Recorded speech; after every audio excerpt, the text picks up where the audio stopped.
আচ্ছা, আপনি কি ইংরেজিতে একদমই দুর্বল? আপনি কি চান একদম শুরু থেকেই ইংরেজি শিখতে? এবার আপনি যদি আমাকে প্রশ্ন করেন, আচ্ছা শুরু থেকে যদি ইংরেজি শিখতে হয় তাহলে কি করতে হবে? আজকের ভিডিওতে আমি আপনাকে এমন 10টি পদ্ধতির কথা বলবো যে পদ্ধতি ফলো করলে আপনি খুব সহজেই ইংরেজি বলতে পারবেন শুরু থেকেই। সো আর দেরি না করে চলুন শুরু করা যাক।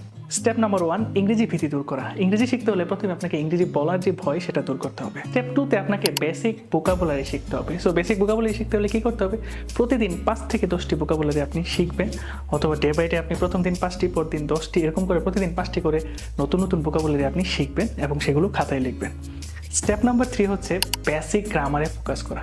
একদম যে বেসিক গ্রামারগুলো আছে, যেমন ধরেন parts of speech, tense, verb, এগুলো আপনি একটু ভালো করে আয়ত্ত করবেন। সে ডে বাই ডে কীভাবে এগুলো আয়ত্ত করবেন সেগুলো আপনি একটা রুটিন করে নেবেন এবং রুটিন অনুযায়ী আপনি এই ভার্বগুলো এবং এই টেন্সের স্ট্রাকচারগুলো এবং বেসিক যে গ্রামারগুলো আছে সেগুলো প্র্যাকটিস করবেন। এবার হচ্ছে স্টেপ নাম্বার 4। আপনি প্রথম যে 3টি স্টেপ কমপ্লিট করে এসেছেন, স্টেপ নাম্বার 4-এ সেগুলো দিয়ে ছোটো ছোটো করে বাক্য তৈরি করতে হবে। অর্থাৎ I go, we go, you go, he goes, she goes, they go, it goes, এরকম করে আপনি জাস্ট বাক্য তৈরি করবেন। এবার স্টেপ নাম্বার 5 এবং মোস্ট ইম্পর্টেন্ট, এবং সেটি হচ্ছে ইংরেজি শোনা অর্থাৎ লিসেনিংকে ডেভেলপ করা। লিসেনিং হচ্ছে ইংরেজি শেখার সবচেয়ে বড় একটি পার্ট। একটা শিশু যখন জন্মগ্রহণ করে সে কিন্তু শোনার মাধ্যমেই বাংলা ভাষা শেখে, অর্থাৎ মায়ের ভাষা শেখে। নট অনলি বাংলা, যে কোনো ভাষা সে শুনতে শুনতে শেখে। সো যারা ইংরেজি শিখতে চান তাদের প্রথমেই অনেক ইংরেজি শুনতে হবে। স্টেপ নাম্বার 6 হচ্ছে ইংরেজি পড়া। প্রতিদিন আপনি 2 থেকে 3 পেজ ইংরেজি পড়বেন।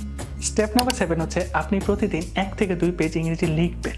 যে কোনো কিছু হোক, আপনি একটা প্যারাগ্রাফ লিখতে পারেন, আপনি নিজের পরিচয় লিখতে পারেন, আপনি ছোটো ছোটো বাক্য লিখতে পারেন, অর্থাৎ আপনাকে লিখতে হবে। আপনি যদি কোনো কিছু লিখেন তাহলে ব্রেইন সেটা দ্রুততম সময়ে ক্যাচ করতে পারে।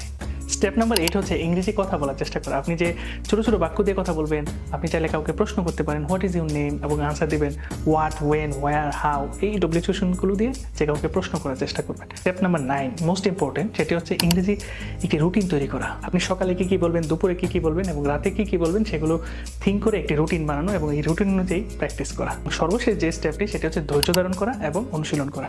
সো আজকের ভিডিওতে যে 10টি স্টেপের কথা বলেছি, এই 10টি স্টেপ যদি আপনি ফলো করেন তাহলে কিন্তু সহজে আপনি ইংরেজিতে কথা বলা প্রথম থেকেই শুরু করতে পারেন। সো ভিডিওটি ভালো লাগলে শেয়ার দিয়ে রাখবেন। আপনাদের সাথে আবারও দেখা হবে নেক্সট ভিডিওতে। Thank you for watching.